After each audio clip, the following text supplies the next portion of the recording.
Ang pinaka-memorable sa akin ng bata pa ako sa Davao, yung special fruit salad ni Nanay tuwing Pasko. Naalala ko, namimitas kami magkakapatid ng prutas sa likod bahay. Merong mangga, saging, papaya, at kung ano pang in-season na prutas. Tapos gusto namin yung pinaka-creamy. Kaya hindi talaga pwedeng mawala yung Nestle All-Purpose Cream sa recipe ni Nanay. Ang sarap eh. Nung isang Pasko nga, dinalaw namin siya ng mga apo niya sa Davao.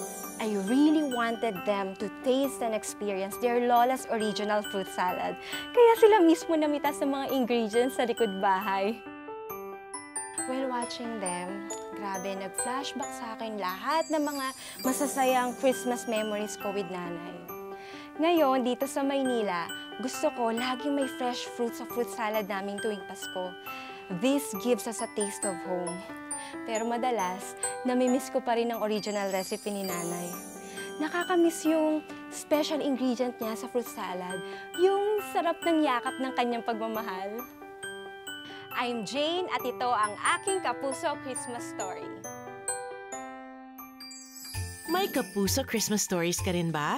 Share it with us in the comments below.